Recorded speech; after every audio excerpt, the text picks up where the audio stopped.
So it was another day of no life in my book, and I was just, working away, typing away at my keyboard, and then suddenly I looked at my English Google Classroom, for no particular reason. Then I realized, wait. There's slides here about dystopia. And you know what the first thing I thought was? Hey, this could be a easy content. Sorry to my English teacher.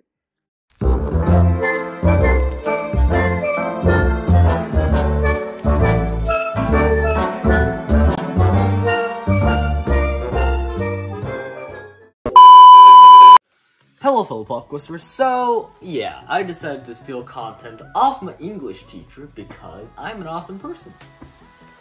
Today we got kind of a general introduction of the very, very famous genre of dystopia. It's honestly one of my least favorite genres. Well, it's supposed to be because it's supposed to not feel nice, it's supposed to feel really bad. And so I'm gonna kind of introduce you guys with the books that are more modern, or on our side of the millennium, which is well, the books I already have in my possession anyway, which is 1Q84 and the Hunger Games trilogy. And there's a couple others that's listed in the Google Slides that's here, because there's Ready Player One, which I think there was a movie adaptation for this like a bit ago. I think I'll put up a poster for that right now. And I think it's pretty famous for like its digitalized kind of vibe. And I think it's pretty cool. And we kind of all know Hunger Games is, and what 1Q84, it's really famous. It's like a Japanese dystopian novel, and all of these were kind of, all of these kind of came up at the stage of 9/11, basically, which was basically around when 9/11 hit and terrorism hit.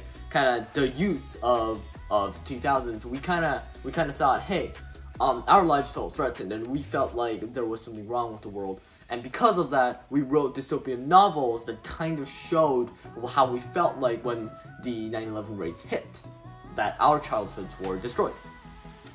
And that led to the teenage protagonists and the more actiony kind of feeling dystopian novels of the turn of the millennium, which is, as I said, Hunger Games, which is obviously a very famous book. It's about a controlled world where there are districts, and from the districts, every year, several people are taken, and these people need to go in the Hunger Games where they fight each other and kill each other for the entertainment of their rulers. And 1Q84, I haven't really read this one. I might, although it's very, very thick, as you can see. I might read this one, but I just know it's a Japanese novel, and I know that it's really fun book. So maybe I'll have a review for this later on. And these are the books that I did read on the list. The rest are Ready Player One, Uglies, and Super Sad True Love Story. And maybe I will read like these, especially 1Q84, I already have the book, but Ready Player One and Super Sad True Love Story I might read. Uglies, I'm not sure about it, but in general, how about this? Let's take a guess of what kind of dystopian novels the 4 that I haven't read are, and maybe in future reviews we can tell if I was right or not. Ready Player One. Let's see. It has a very digitalized cover, and I see game pixels there. I think that's a ghost, and these are like game things. And this looks this kind of text looks very blocky and very gameish and very old game kind of cartoonish, gameish kind of feel. So I'm gonna guess with it's kind of like almost like a Matrix style thing, where very digitalized, very modern, ultra modern world is being controlled using kind of video games and kind of controlling people with technology kind of thing in general. And maybe there's kind of people turning into technology, or they're stuck in a dimensional kind of illusion like the Matrix or something like that. That would be, I think, my guess. 1Q84, I can't really guess, because I mean it's literally 1Q84 and there's a picture of a girl, and there's not really any indication of what it is, but I'll take a wild guess and say maybe it's like a very totalitarian Japanese government, maybe? I'm not sure. Yeah, but I honestly don't know what's going on there. I just, there's no indication of what it is on the cover or the freaking very not detailed title page. So yeah, honestly I don't really have a good idea. Uglies. That's this book. Just from the cover, the title itself is Uglies, obviously. In a world of extreme beauty, anyone normal is ugly is the quote on there. And we see just a picture of a person. I'm not sure what this is. Just from this and that, we can kind of tell maybe it's about a perfectionistic society where everyone is pressured to be extremely beautiful, or the public norm or something like that is extreme beauty. And perhaps because dystopian worlds are technically what's supposed to be utopias that became a dystopia due to the fact that it was executed badly by human beings, which are corruptible. So maybe the kind of utopian ideal was that everyone would be like pretty and really beautiful. However, in fact, it just created a world where a lot of normal looking fine people are considered ugly, or is discriminated, or is forced, or kind of maybe forced upon in some kind of way, maybe because the world's ideal or the world's like rules are that you need to be super insanely perfectionistically like K-pop idol level beautiful. Maybe. As for Super Sad True Love Story, this is, yeah, but by the way, these are all just wild guesses. If you're annoyed at me because I don't get it right, well, obviously I've read the book. Well, yeah. And Super Sad True Love Story, this one, again, it's another one of these where it's just like there's no indication of what the story is, except it's a super sad and true love story. Maybe it's a kind of like a satirical take on love or something like that, because kind of this very obvious title makes me kind of think maybe it's the reverse, and it's more of an ironic take on love and more of a dystopian, some kind of dystopian take on love, like 1984, where George Winston loves the big brother, and the love between him and Julia were fake, something like that. It would be kind of like an ironic take on love or something like that. I don't know. It's just guesses looking at the title. I have no clue. And then we got some of the books that came out in the 1970s to the 1990s, which are about corporations and poisoned bodies. And I'm just reading this out from the slide, but I am giving my own explanation. So basically, between the 1970s and the 1990s, there was a lot of corruption within the world, and a lot of it was. I think this was around when the industrialization really kind of took a toll, and also when everyone was kind of working in jobs and office jobs and things like that. Well, a lot of people still are, but I'm saying this was kind of when things started out, and the laws and the kind of how the system worked wasn't really solidified, I guess. So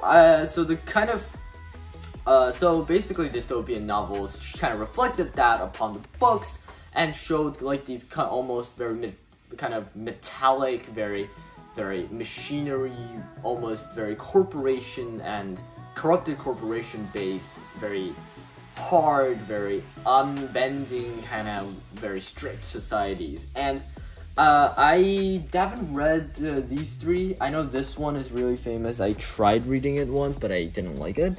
But The Giver I have read. And The Giver is about a world where all of your, like, everything about you is basically controlled almost metallically.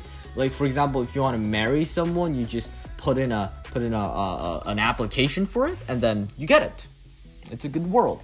And you don't really taste anything. And you don't really see anything, and there's no color in the world either.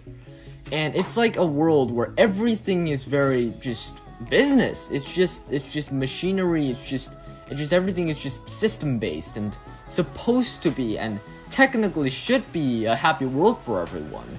However, in reality, it's just suppressing the actually good things about life so that nothing good can actually happen. However, people, it's kind of like the epitome of mediocrity. Mediocrity. I'm so bad at pronouncing it. But yeah, that's The Giver. And I'm guessing these three are kind of like similar to that, kind of like this very cool, very just very, almost like the extremes of capitalism, I guess. It's like if capitalism was capitalism, and we thought of everything was capitalism, even our emotions, even our ways we sense, even our feelings, we all changed that and rationalized that into an almost very business-like, very capitalistic, very logical manner, which isn't how human emotions and things like that should be perceived, and that kind of shows within the dystopian novels. And now we're back, and we're now going more back to 1950s and 60s, which is basically, it's like around the Cold War. And this is where these very war and technology based books came out, apparently, because the slides say so, but also I do know because I have read Fahrenheit. And I did a review on Fahrenheit, and Fahrenheit is basically about a world where books are burned in order to block history from being able to talk to people, and people have opinions because of books, and people have ideas because of books. And because people don't have books, they don't have ideas, they don't have their own thoughts, and they're being brainwashed by television.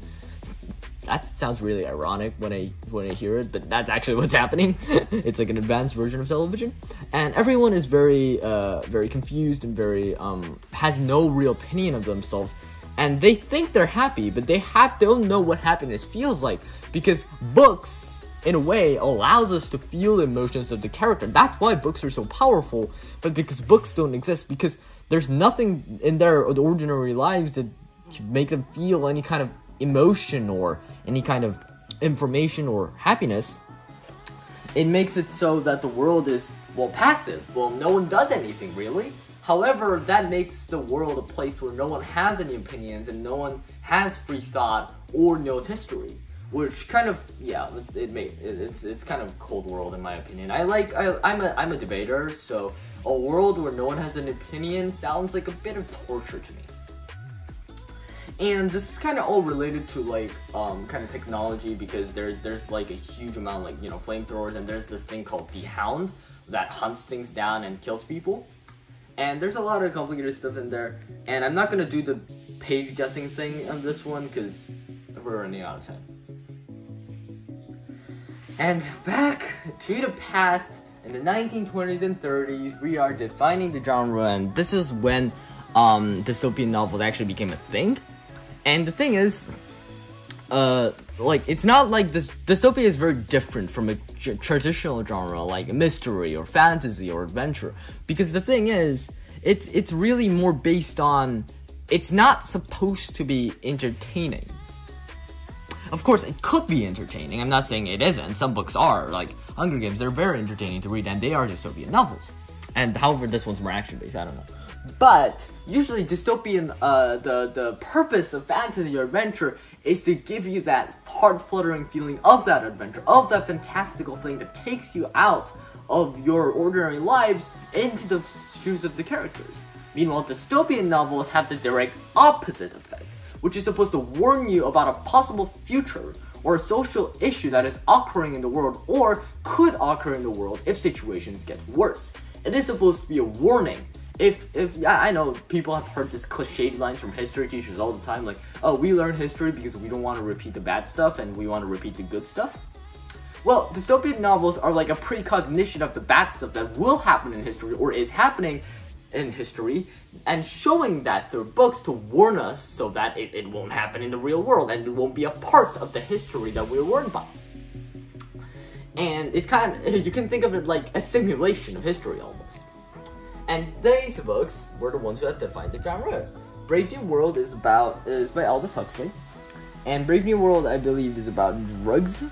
I haven't read the entire thing. I read like a little bit of it, and it's very sympathetic world and very weird. And I think there's a lot of drugs in there, like happiness pills or something.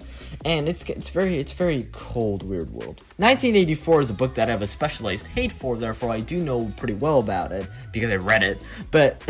1984 is basically about a guy named Winston who's living in this society where everything that he's doing is watched. Like, hello, that's really, really, really, really creepy. And it's a world where the big brother or the government is watching everything that he does. Watching you shower, watching you eat, watching you live, watching you sleep. the camera in your room is watching you do everything. And this is supposed to be like a critique on Nazi fascism, and also just a critique in that kind of, yeah, it's supposed to be a critique of that. And a lot of these are critiques of things that happened in this timeline. And yeah, I just really liked these. I don't really like them. What am I saying? I don't like dystopian books, but like I said, the purpose of dystopian books is not to entertain, but to warn us of a foreseeable future. And these are just the dystopian books and the stuff that was taught to me in class and that I completely stole from my English teacher. If she sees this video, I'm going to die. Have a great day, and like always, your podcaster, Aaron the Podquester. I wouldn't recommend really any of these dystopian books except maybe these, because these are pretty fun to read. However, if you do want to be like an intellectual being and just kind of read through dystopian novels and kind of be warned of society and be aware of society's issues through dystopian novels, then be my guest. I'ma go to the fantasy world and be entertained. Goodbye.